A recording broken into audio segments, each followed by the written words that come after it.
जो सरकार में आए वही गड़बड़ करे, चाहे वो बीजेपी करे, चाहे कांग्रेस करे, कोई अन्य दल करे, और मतदाताओं को शक है ईवीएम पे, ईवीएम बंद होनी चाहिए। देश के लोग चाहते हैं, देश के मतदाता चाहते हैं, इस ढकोसले को बंद करने की जरूरत है, जिसपे हमें शंका है। दोस्तों, 5 राज्यों के विधानसभा चुनाव खत्म हो गए हैं। 3 राज्यों में भारतीय जनता पार्टी की जीत पर जो सवाल खड़े होने शुरू हुए वो अभी तक लगातार खड़े हो रहे हैं।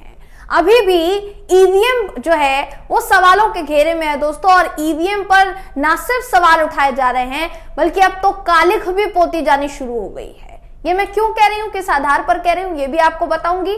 साथ ही मामला सुप्रीम कोर्ट पहुंचा है क्या, और अगर सुप्रीम कोर्ट पहुंचा है तो किस वकील ने ये कहा है कि सभी नेताओं को मिलकर कहीं ना कहीं ईवीएम को बंद कराने के खिलाफ खड़ा होना चाहिए, या ईवीएम को बंद कराया जाना चाहिए। आखिर ये किस वकील ने कहा है दोस्तों, सुप्रीम कोर्ट के कौन से वकील हैं जिनका ये बयान सामने आया है, सब कुछ इस खबर में मैं आपको बताऊंगी। नमस्कार, मेरा नाम है जयंती झा और आप देख रहे हैं टीवी 10 भारत।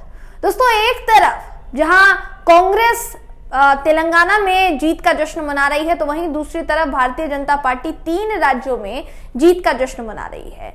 देखिए, अगर ईवीएम पर सवाल उठ रहे हैं तो जाहिर सी बात है एक और चीज यहाँ पर पूछी जाएगी कि आप 3 राज्यों में ईवीएम को लेकर सवाल उठाते हैं तो फिर तेलंगाना में ईवीएम को लेकर सवाल क्यों नहीं खड़े होते। जाहिर सी बात है सवाल पूछे जाएंगे, और बीजेपी को लेकर भी बीजेपी भी पूछेगी और कांग्रेस भी पूछेगी उन 3 राज्यों में जहां पर भारतीय जनता पार्टी जीती है। तो ऐसे में सुप्रीम कोर्ट के एक बड़े वकील हैं दोस्तों, उन्होंने ये कह दिया है कि कोई भी पार्टी हो, अब तो बाकायदा देश की जनता को ईवीएम के खिलाफ खड़े हो जाना चाहिए। वो कौन से वकील हैं आपको बताऊंगी, लेकिन उससे पहले आपको तस्वीरें दिखाते हैं कि किस तरह से कांग्रेस के नेता ने, जी हाँ दोस्तों, कांग्रेस विधायक फूल सिंह बरैया ने भोपाल में राजभवन के बाहर ईवीएम वाले पोस्टर्स पर काली स्याही पोत दी। आपको सबसे पहले तो ये वीडियो दिखाना चाहेंगे, ये वीडियो देखिए, उसके बाद हम बताएंगे आपको कि किस सुप्रीम कोर्ट के वकील की हम बात कर रहे थे, किस बयान का हम जिक्र कर रहे थे दोस्तों। उससे पहले वीडियो देखिए। ईवीएम का काला मुंह कर रहे हैं हम लोग, ईवीएम का मुंह काला हो रहा है, ईवीएम का मुंह काला हो रहा है, ईवीएम का, और तस्वीरों में देख सकते हैं काला कर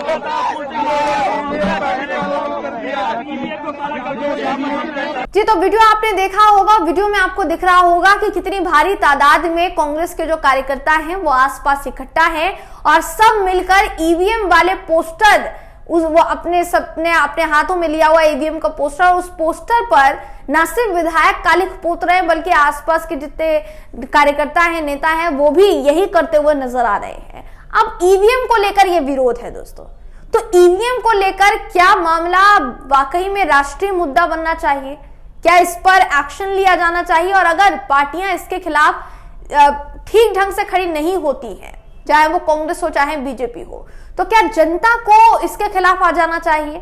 इन तमाम सवालों के जवाब दिया है दोस्तों बलराज सिंह मलिक, जो कि सुप्रीम कोर्ट के वरिष्ठ वकील माने जाते हैं। उनको लेकर बताया जा रहा है कि उन्होंने साफ सीधे तौर पर कहा है कि चाहे कांग्रेस हो चाहे बीजेपी हो, कांग्रेस और सभी विपक्षी दल ईवीएम के खिलाफ चुनाव आयोग के खिलाफ सुप्रीम कोर्ट जाएं, आगामी चुनाव का बहिष्कार करें।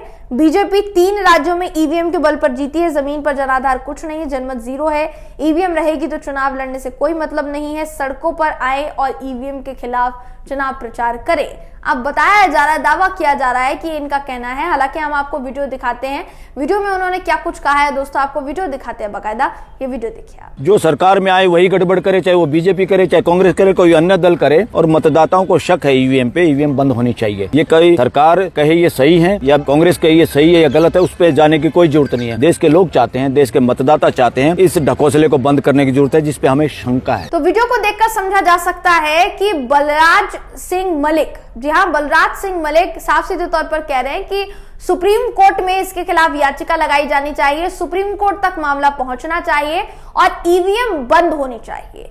देखिए, अगर कानून के मुताबिक देखा जाए दोस्तों, संविधान के मुताबिक, लोकतंत्र के मुताबिक देखा जाए, तो ईवीएम को लेकर ढेरों सवाल सिर्फ आज से खड़े नहीं हो रहे, काफी समय से खड़े हो रहे हैं। हमने इससे पहले भी कई खबरों में आपको बताया है कि ईवीएम को लेकर ये जो तमाम सवाल खड़े हो रहे हैं, ये कई नेताओं ने बहुत समय पहले से खड़े करने शुरू कर दिए थे, क्योंकि जाहिर सी बात है, आप इस बात को समझने की कोशिश कीजिए कि जो ईवीएम बाहर से कॉन्सेप्ट उसका लाया गया और भारत में उस ईवीएम इलेक्ट्रॉनिक वोटिंग मशीन का कॉन्सेप्ट शुरू किया गया, वो जो ईवीएम है दोस्तों, भारत में बंद क्यों नहीं होती जब बाहर वो बंद हो चुकी है। जहां से आपने उस पूरे कॉन्सेप्ट को अडॉप्ट किया, वो पूरा का पूरा कॉन्सेप्ट बंद हो चुका है। विदेशों में बैलेट पेपर से चुनाव हो रहे हैं, दूसरी प्रक्रियाओं से चुनाव हो रहे हैं, हमारे देश में बैलेट पेपर से चुनाव क्यों नहीं हो सकते? ये बड़ा सवाल है जो इस वक्त खड़ा हो रहा है दोस्तों। फिलहाल इस खबर में बस इतना ही। आप इस खबर पर क्या सोचते हैं, आपकी क्या राय है, कमेंट करके जरूर बताइएगा। वीडियो अगर आपको पसंद आया हो तो वीडियो को लाइक कीजिए, शेयर कीजिए, चैनल को सब्सक्राइब करना बिल्कुल भी ना भूलें। फिर मुलाकात होगी आपसे अगली वीडियो में, तब तक के लिए नमस्कार।